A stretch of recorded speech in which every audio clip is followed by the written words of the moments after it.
Well, welcome back, everybody. That was a great activity break by Rory Beale once again. So we learned just a minute ago about the Power 9 from Dan Buettner.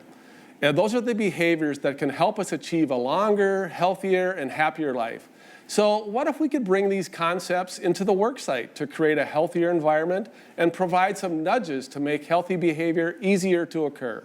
So we're very lucky to have Nick Buettner from the Blue Zones to talk exactly about that. So Nick is responsible for leading the development and implementation of the Blue Zones project in all of the Blue Zone communities and corporate sites. He is also the Blue Zones Expedition member and EdTech innovator. And over the last 20 years, Nick has led 17 expeditions over 6 continents around the world, 3 of which were to Blue Zone sites. So make sure to continue to submit your questions to Nick and use the Ask button at the bottom of the chat box, and we will be answering those at the end of Nick's presentation. So welcome, Nick. Hey, thanks for having me. I hope you can hear me okay. Yes. You know, I have to tell you, one of the things for me that really propels longevity is family first. To be able to do this travel, to be able to do this research along with Danny and my brother Dan has always been so meaningful to me. But what I want to do today is kind of take you through a journey. We talked about earlier how longevity was never something that they pursued, rather it ensued. So how do we look at how do we bring Blue Zones alive here in America? One of the things that Danny talked about, let's see if I can get my slide to change. There we go. What talked about was a place in the world where people are living the longest life. He came in and talked about the 9 commonalities that flew through all the different regions. These are things that my brother Dan wrote about in National Geographic based on our travels around the United States. But back in 2008, we wanted to try to figure out how are we bringing these lessons to America? Right now, if you look at healthcare in America, we focus on those current or legacy models, right? We look at how do we, they're the same models that you had even before we knew the name cardiovascular disease. It's your relationship with your doctor.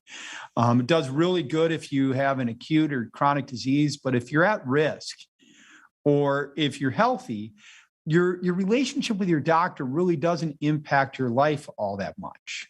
We've tried to add things on there like behavioral risk management or coaching or case and management disease and all those other things. You go to your physical and the doctor might say you're pre-diabetic. You might need to start exercising or eating healthy. But the problem is it misses behavioral science. I know I shouldn't smoke a cigarette.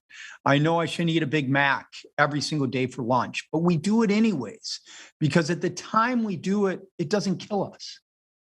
I can eat a Big Mac every single day for lunch for the next 10 years and not die. It's called hyperbolic discounting. So what we know now is the relations, these friends and your family, your coworkers, the environments where we work, live, play, as well as the cultures and social norms and policies of a community are bigger diviners of our health than even our relationship with your physician. I'm not saying that piece is bad, but the other way you can be put on a treatment plan without you really even knowing that you're on one. On one side, the physician has to be experts at extracting individual will. But if I have support from my family and my friends and from my coworkers, I have ubiquitous nudges in the environments where we spend our time, again, longevity just happens. If you look at a lot of these interventions, they tend to be temporary. According to research, only 5% of the population can actually stick with a diet. When at the other side, these are semi-permanent to permanent changes. So if you're looking at that next generational platform, we wanted to say, how do we not we have the current and legacy models, but how are we adding in that's people, places, and policy to be able to support the challenges with the legacy models around engagement, around recidivism, around inconsistency? One doctor might tell you one thing, another doctor telling you something else, and it's fractional. It's only for the populations that are engaging with your hospital systems, when at the other side, these are sustainable there, and ideally you're reaching a tipping point. And if you can put the right measurement in there to understand, what is the effect data, as well as what is the causal data to our health. Then what you can do is put together a plan where the care of the patient meets the health of the public. So when Blue Zones back in 2009 wanted to bring our lessons and the environments out, what we focused on is most of what you do is within a side of a 20-mile radius where you work, where you live. If I can optimize that environment to make that healthy choice, ideally the unavoidable choice, then again, longevity doesn't have to be pursued. And we focus on the people, place, and policy. We've worked with elected officials to look at how our streets are designed to be more walkable, to be more bikeable.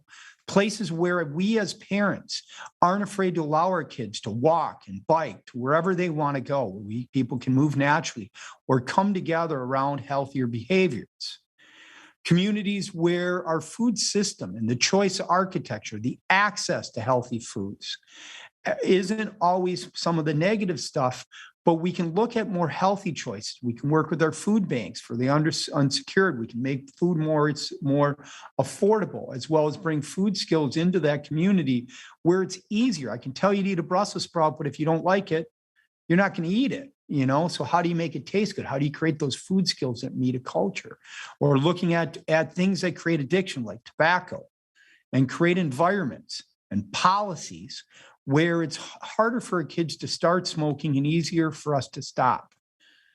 To look at the places where we spend our time, the grocery stores. What's the last thing you see when you go into when you leave a grocery store? The checkout lane, is it the healthy choice?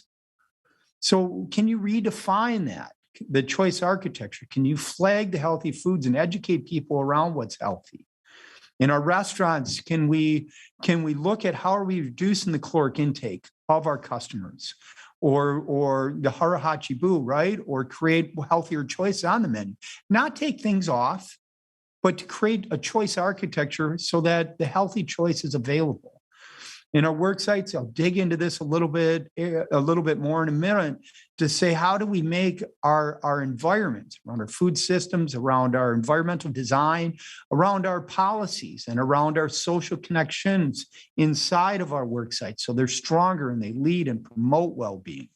In our schools, those environments outside of schools, safe routes to schools, or even inside of our classrooms to push well-being in those communities and health, to make it, to create stronger food systems and health that give kids the power and the energy that they need, no matter what their socioeconomic status, and for them to be able to come around as friends to get those strong skills at a young age that propel them to well-being the rest of their life, and to do it with friends. And as Dan mentioned, it's not just wellness. It's well-being. It's also that mental health as well as social inside of these, so that you're creating well-rounded well-being in these things. And what we do is in Blue Zones is we'll celebrate those organizations, and so that they're rewarding. They come together. You're breaking down those silos. But then if you can layer on it individuals, that people section where people are coming together to look at their environments at their home and how they're spending their time with their family around healthier behaviors. If you can create those moais, those things that Danny mentioned, those cute little ladies in Okinawa did, where we can get people to come together for once a week for 30 minutes to walk or do a potluck. What you end up doing is you create more supportive networks that break down that isolation, or help people find purpose in their life, that reason to get up, and then have ways that they can deploy it, ideally through volunteering, ideally through coming back with an engaged community where everybody is supporting health, because then you're creating a culture of well-being in a community, creating an environment and a culture where the decisions in that community tend to be healthy. And if you can do it in a way that also promotes, these are community led, you don't want some Yahoo like me from Minnesota coming in, but actually creating a framework where the community owns well-being, where the community can come together and develop those interventions in all of those areas. So there's no silver bullet, it's silver buckshot, all the way through. And actually the community creates the plan and does it. And if it's rooted in measurement, like we do with well-being, then you can bring those lessons from the Blue Zones, from the Power 9 into the communities. And they have outcomes. And we've done it in 61 communities. And whether you're a small community like Albert Lee, 18,000 people who saw medical claims cost because you did this systematic approach. They saw tourism go up, and even county health rankings and add-on grants. So they can continue to keep this work and investment into it. Beat City saw a 55% drop in childhood obesity, and life evaluation went up. Or even in Fort Worth, Texas, where you had a couple hundred people develop a plan, where you had 90,000 people actually engaged in the program in over 280 organizations. And just the value in the reduction in smoking alone was huge. So we knew this would work. But the next thing we kind of wanted to do was to think about whether or not we could bring these lessons into a worksite, to see whether or not we could take, if you think about your organization, if you think about work sites, they interact in the same way a community does. They have the same people, places, and policy in there. They have the same environments, and they interact in the same way that a community does when it comes to well-being. If you look, if you can, one of the things that I've been thinking about before this presentation is when a lot of people come up and they talk about health, they talk about well-being. There's a cliche out there that having to go to work every day is a necessary evil. We have to do it. You work to live. You have to go to work. A large percent of the population say that.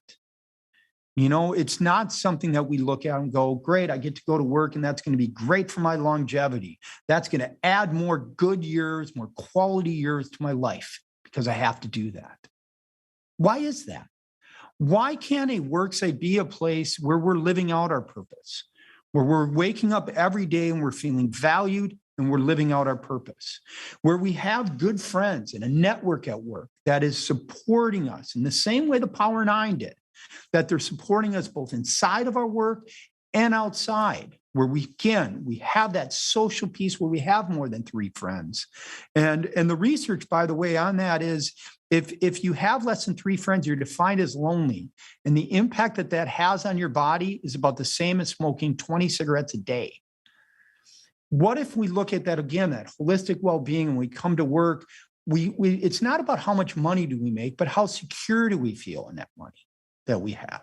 That's what that financial component is.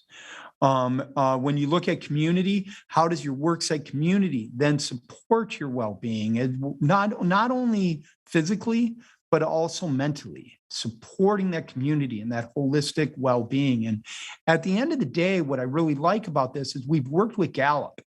And what we know is if you can get a good baseline, understand at an organization or a community level where somebody lies on this, by doing targeted interventions, they actually have impact, not only from community, but from business, from mental health in your community. You can actually improve well-being.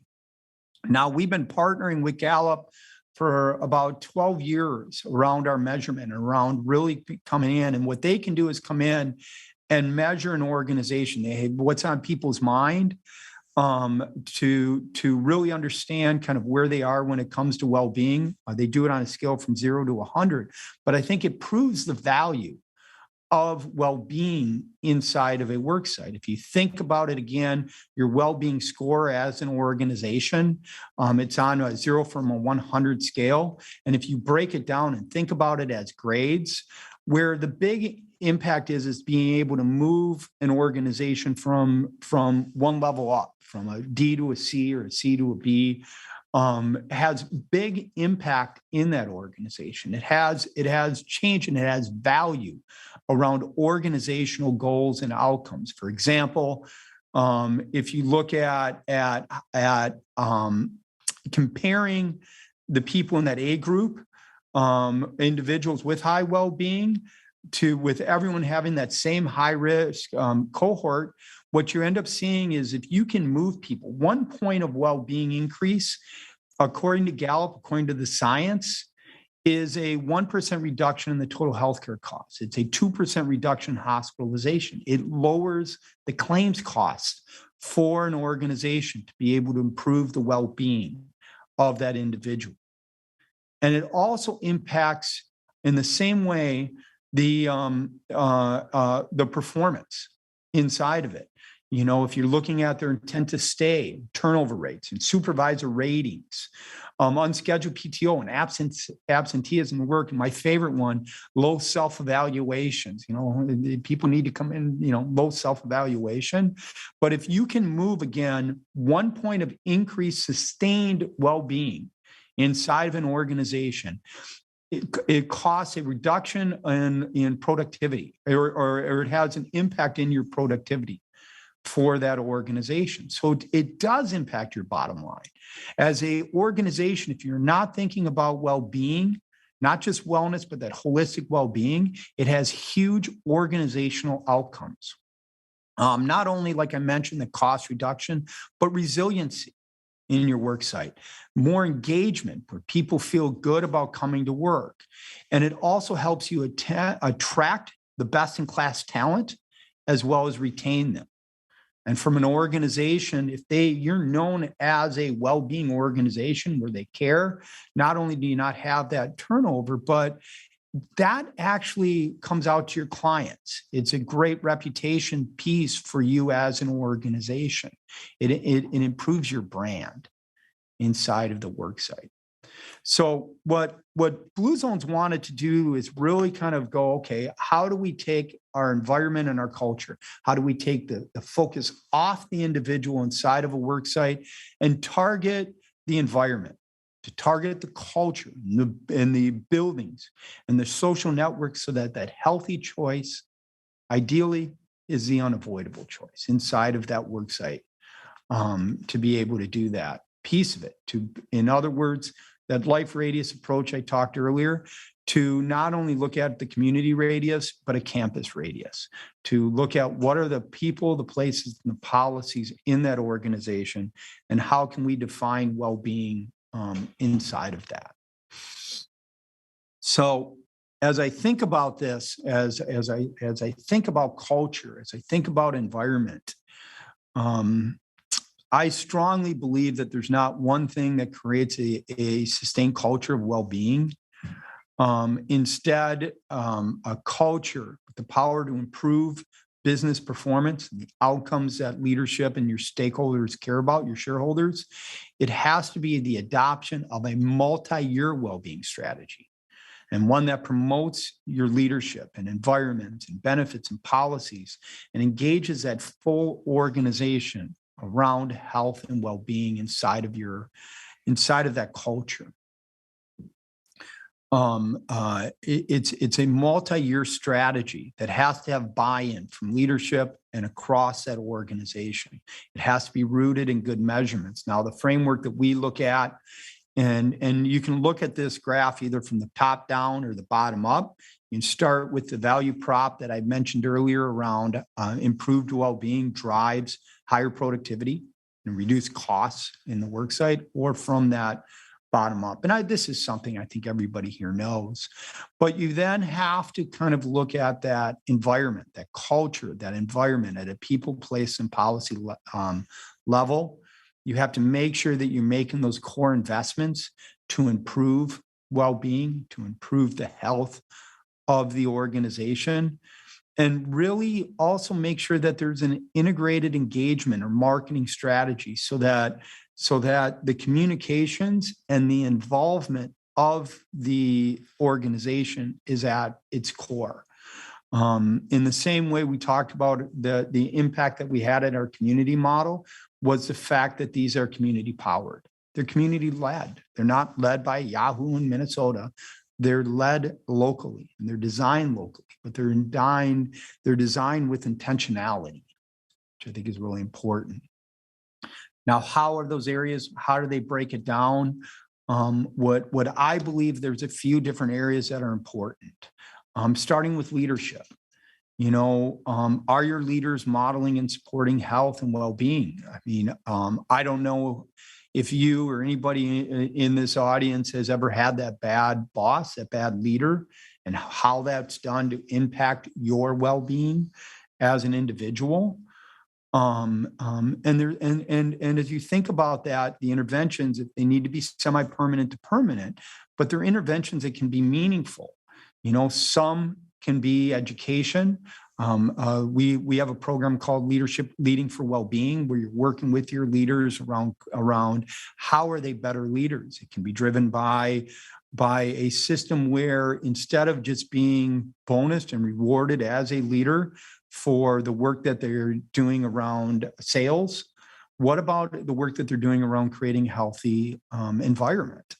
And you're actually putting bonuses in place, putting a reward structure that's not only around those business outcomes, but about well-being outcomes, to be able to then create access to that leadership, better access to those individuals at that lower level, also is really important. And again, I'm throwing out a couple examples here, and I'll talk about this more in a section, but these examples need to be customized to the organization. They need to really fit that culture, and they're different from one work site to the next. The other thing that I believe you want to really have along with leadership is purpose. Does the purpose of the organization line up with the purpose of the employees?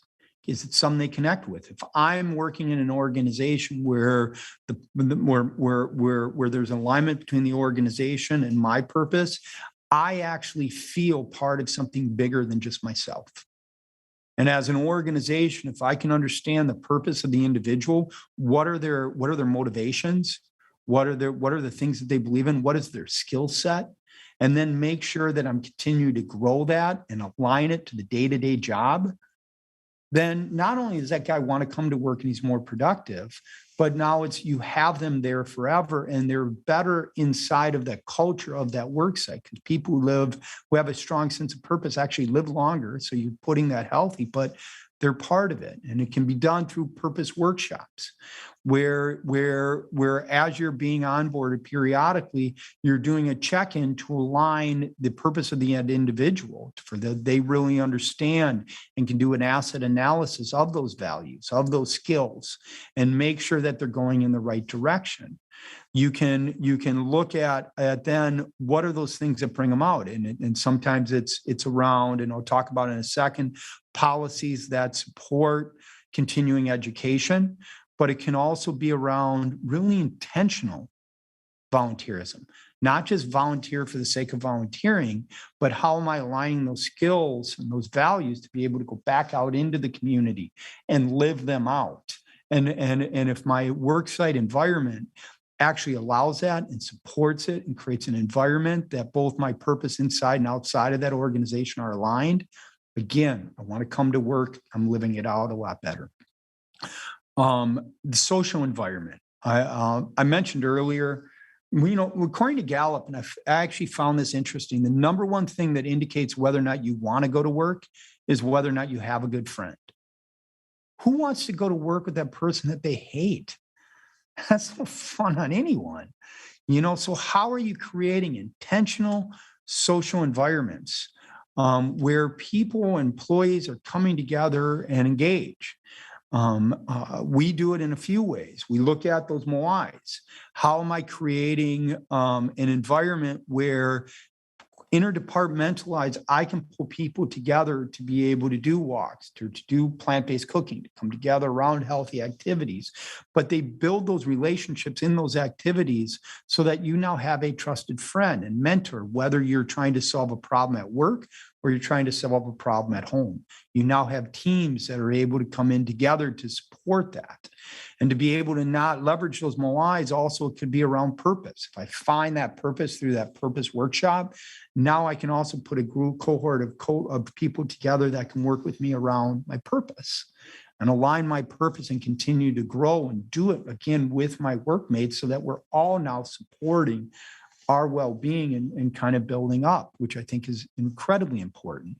What are the events that pull people together around the social? What is the environment? It is encouraged by leaders for you to be able to do a walking meeting, for example, with your friends, to be able to spend some face-to-face time with it? Or is there things outside of work that are supported that not only brings the individual, but their family together?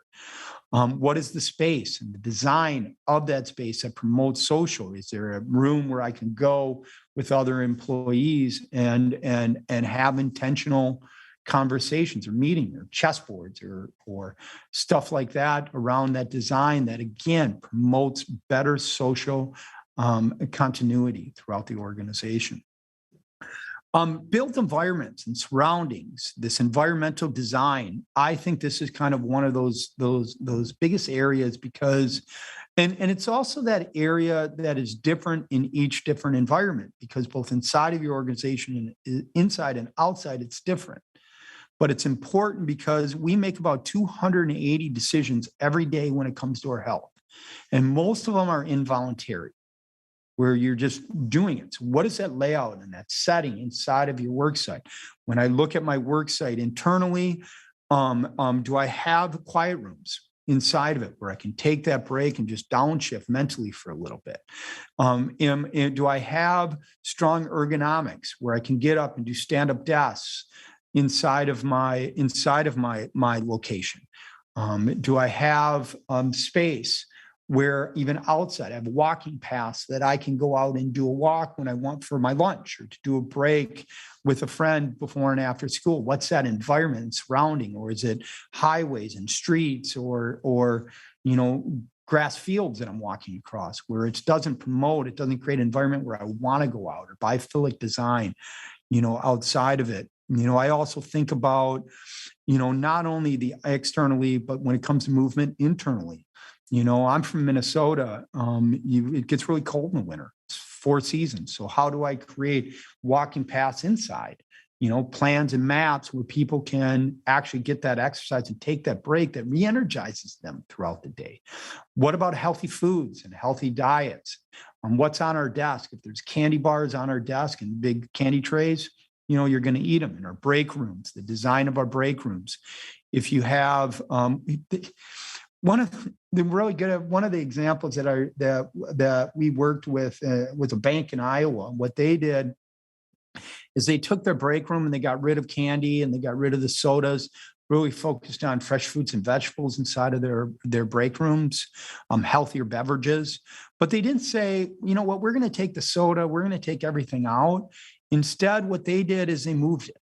They moved it into the vault, into the safe. So if you wanted a Coke or you wanted a candy bar, you could still get it. But what you had to do is walk down the steps, walk into the vault. You had to do a key to unlock a door where candy was. You grab it, you grab your soda, put money in, shut it, relock it, move the key to the other side, and then walk this kind of walk to shame in front of everybody. Everyone knows what you did, as a culture of it, but you've also made it inconvenienced. If I have a candy jar on my desk, it's really easy for me to grab that candy. But if I have to go walk across the room to do that unhealthy act, it's not that you're not doing it. It's just a little bit more inconvenient. That healthy choice is the easy choice. We also look at policies and benefits. And how are you aligning those policies and benefits inside of that organization? In some ways, it is your EAP. Based on if you have the right knowledge out of the gate around health and well-being, if you're doing the right data out of it, and you're aligning kind of those benefits to what is really that need at an individual and at an organizational level, then you have even a greater impact inside of it. You can align your EAP with the needs of organization and other ones. But if we also look at benefits, how am I walking and biking? How can I use active transportation to be able to get to work? How can I set up policies that look at my break rooms and create healthier environments around the food choices inside of it? Or if I'm doing catering and I'm bringing in a caterer, is there healthy policies around there, vending machine policies? So you're aligning those policies, you're aligning those benefits to well-being and to really strong health. We'll also look at kind of the health and well-being solutions. Again, I don't know how you manage what you can't measure. So are there things that allow you to measure the organization at an individual level or at an organizational level? How do I know as an individual, what is my health, my biometric screening, nutritional coaching, and those EAP programs, of course. The tobacco cessation is another one, is another really powerful one. But if I can then get a baseline and align these well-being solutions as well as even challenges to actually help drive better engagement, social connectivity, you start seeing an impact. So those are the areas that we focus on: leadership, purpose, our social health, our building design, our environmental design, our policies and benefits, and well-being solutions. And if we can align up an engagement plan with it and make sure we're putting the right resources into it, you can impact it. And we go through a practice that I think everybody should. In a lot of organizations, you will see well-being committees, and I think they're important. But what I've seen throughout the thousands of work sites and well-being committees that I've talked to is they tend to do a lot of things because they want to do them, not because they have organizational outcomes linked to them or individual outcomes. They're doing it because we feel it's the right thing to do. But if you can go in and do that right assessment at an organizational level and at an individual level, so you understand what are the really needs, what does the success look like around well-being, and design environmental, semi-permanent to permanent changes in those environments to make that healthy choice easier. If you can engage your staff and then actually, once you have a strong plan that is rooted in measurement, then start doing those activities with annual measurement. To make sure that you're moving the needle, make sure these long-term strategies are impacting well-being. And then once you have successes, to promote them, to celebrate not only the individuals, but the well-being of your organization. It's important, and it looks different in every organization. Those customized best practices are determined by the need, and they're determined by a culture and environment of that organization right now. And the recommendation I always have is, how again do you look at semi-permanent to permanent changes and stuff that is actually focused on evidence and has and longevity and cultural change, environmental change. And if we can also set up the right leadership structure so that this isn't just one person in your organization doing the work, but you actually have teams where this is owned by not just one or two people, but your whole organization. When you look at it, in the people, places, and policy, this is an example of a structure I created for a hospital system in Rockford, Illinois. What we did is we had individual and executive champions for each one of those best practices. But then we also got ambassadors where people would come up because they're passionate. They cared about a food system. They cared about trying to drive more purpose or better social health, so that it wasn't just one or two people doing it, but you had numbers of people inside of that organization that's coming together to define the culture, a culture for their well-being that impacts their health, that's defined based on the measurement and based on outcomes. And then on the top, what you see is you have to have a point person to kind of look at it every day, but you also need an executive sponsor. You need somebody, a leader in the organization that every single day is driving well-being and those organizational goals. And it's not only that executive sponsor, but I think you also need that other person that's a champion, that other person that's trusted, that wakes up every day to make sure that health and well-being is at center of your certified work site. Really quickly, does this work? I want to just walk through one little case study with you. A company that I worked with, a hospital system in Florida. What they did is we went through, spent months and months creating those customized best practices. What they wanted to do was engage the leadership and well-being training. And they did this huge kickoff where they had all of their employees come together to hear the Blue Zone speech, because what it did is it brought them together around a common vision. It brought everybody together around here is the goals. It allowed me an opportunity to build those ambassadors, to say, here are the things that we're going to do. You jump in and where you think where you want to impact the culture. I created Moais throughout that whole organization at that time. So you created those social relationships. You use those events to do it. Throughout the years, they provided well-being prompts, messaging throughout the organization. They did purpose workshops that were linked to curated volunteers. So it wasn't just, hey, here's your skills, but now how do I align those skills to giving back into the community?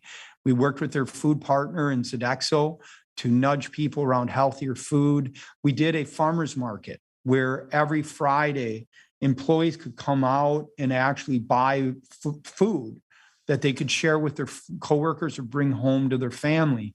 And it was also a center point for the community where people could then come to that NCH and get healthier food as well. So it was good for their branding. They provided ergonomics. They did walking paths. One of my favorites was when I did the assessment, it's Florida, and outside of the hospital, there was a pond. And the lady goes to me, I ain't walking around that path. There's an alligator in that pond. No, I'm not going out there. So what they did is they brought somebody in to move the alligator to a different location. And now people felt safe to be able to go walk with their friends. Provided ergonomic checklists, but all of these were tied to actual outcomes. For example, in their food systems, in their food environment, they removed sweetened beverages from all the cafeteria and vending. People would still bring them in, but they didn't feel that they needed to sell them. They did Blue Zone inspired, or they developed food guidelines, and they did inspired menu items that were advertised. They did grab and go for the people that had to eat at their desk and couldn't break away. So they had healthy choices that was easy and convenient for them to bring away. They did redesign the cafeteria so that healthy choices, like that grocery store I talked about, what are those things at eye level? How are you designing and color coding design inside of those things so that people know what's healthy? And what they saw was not only increase in sales and consumption of healthier beverages, more plant-based sales and vegetable sales, and decrease in fried food. But what I really like about it is a lot of people say we can't do this in our cafeteria because it won't sell. We proved that it did. We proved that we had increases in sales with water in our healthy food, vegetable sales, and burger sales inside of the organization. If you can design it right, you can sell it right, yes, people will come and buy it. It's not an excuse that we can't, profitability won't work, because it can be designed and done it. In our physical environment, they looked at their policy around smoking and said, you know what? We're not even going to have a policy, but we're going to enforce it.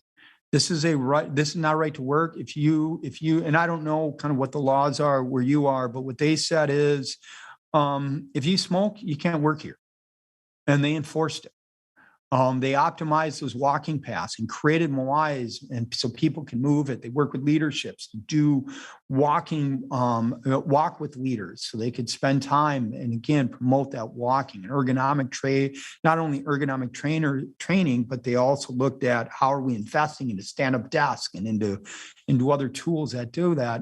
And it turned back into reduction in smoking and increase in employees who exercised, an improvement in those biometrics, improvement in blood pressure, improvement in healthy cholesterol, a reduction in the triglycerides, or improvement in our weight inside of that organization. It had outcomes, around the social stuff. They focus on the social piece of it.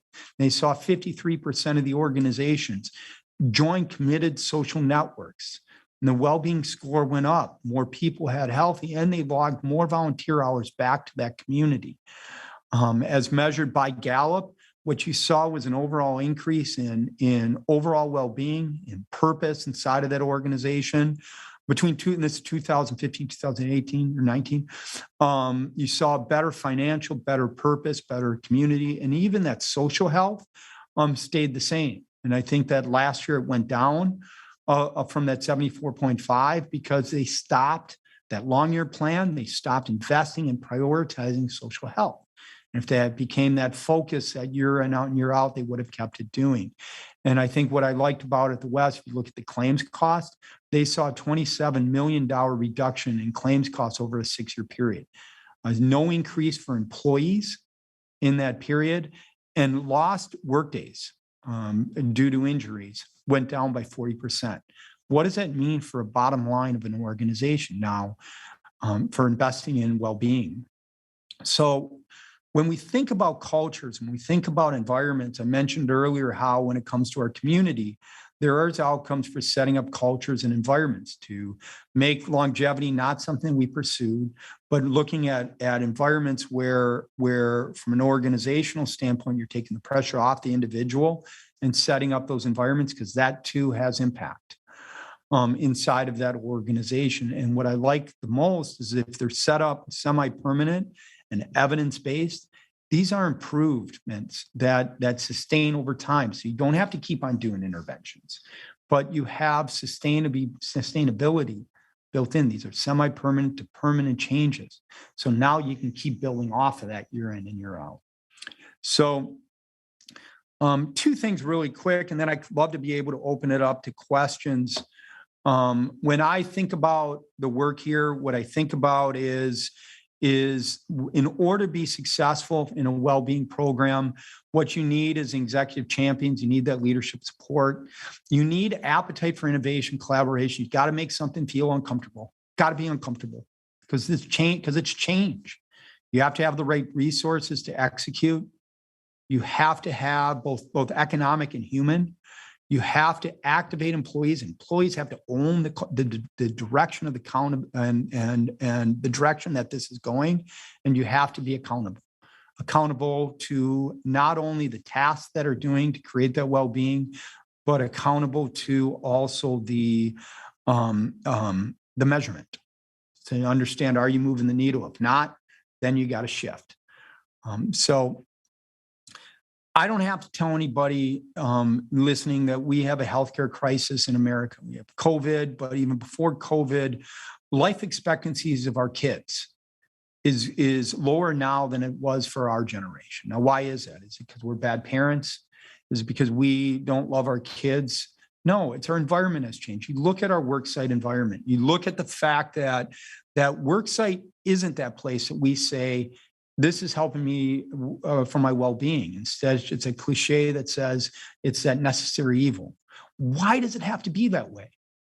And instead of focusing on challenges, instead of focusing on things that aren't evidence-based, how do we come together as a community, as an organization, and intentionally design our organizations, intentionally design our leadership, our space where we're spending our time, that culture inside that organization, even the social fabric of it, so that it's promoting everybody, promoting well-being, so that we can all wake up one day, like Marge Deton, the story that Dan told earlier.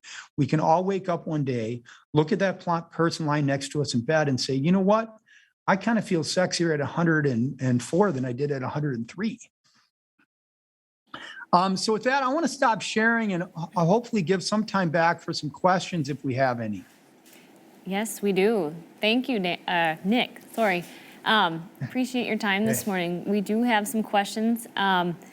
First one, I think it's just been interesting to hear you talk about how, you've taken the Power 9 and started to implement them into communities and work sites. So as you've done that, what has been sort of the most unexpected finding as you've rolled this out in American communities and work sites? And then maybe the second part of that question is, what's been maybe the most challenging Power 9 concept to try to replicate? That's a good question. I mean, some of the big ahas for me is, I'll be honest with you, the things that I talked about, I think a lot of people understand and they get. The Power 9 isn't brain surgery. I mean, I got to move. You got to eat healthy. Yeah, you should come together with friends to support well-being. It's things that our parents' generations had for years and years, but we've kind of lost it to be able to kind of come together and focus on that environment. And I think one of the bigger challenges with really implementing this work is to get buy-in. is to get buy-in with our elected officials, to get buy-in with our leadership, to understand that well-being, not just wellness, but well-being actually has economic, it has individual, and it has organizational impact. So that if that leadership buys into it, if they support it as leaders, then you can create those long-term strategies. It helps drive that culture, you know. When I look at what is the Power Nine, that is probably one of the hardest ones to do. I think part of it is stress. You know, I think purpose, like Danny said, is most important, but I think stress. We wake up every day with stress with our kids, stress with our families. How do we downshift? How do we do intentionality with our downshift? When I think about employees right now in COVID and working at home, there's no separation from work to your home life. And if we're now have our parents who are taking care of caregivers or our kids because they're not going to school and they're homeschooling, it's even creating more stress. So how do we create that environment that allows us to downshift? Nick, great presentation. We're trying to stay on schedule, so we'll do one more quick question here. You talked a little bit about this, but what is the role of leadership in an organization to influence well-being from the C-suite on down? The way they model it, the way they talk about it, how does that transfer to the employees in the organization? A great question. I mean, I look at it in a couple of different ways. As leadership in your organization, you have to understand what does well-being mean to you from organizational outcomes. How does that fit into it? And then develop long-term strategies by it. And if the leadership doesn't understand that, then that culture, that environment is never going to change because they're not going to invest in it and they're not going to lead for well-being as they're doing it. If they don't understand the linkages between the organizational outcomes and that, you're never going to be successful. But if they are and they understand it and you're building long-term strategies, then as leaders, not only those C-suite leaders, but those champions who people follow inside of those organizations now have the permission to impact the culture, to impact that environment, and the budget ideally to then support it because you understand that ROI on the back end of the investment back in your worksite around well-being. So it's to me is that leaders can understand that and they can make that investment. That's where it all starts, and I don't think you can make any change without it. Thank you, Nick. Fantastic presentation. Sorry we didn't get time to have some more questions in the chat, but keep answering those or asking those in the chat, and we'll try to get some answers to you.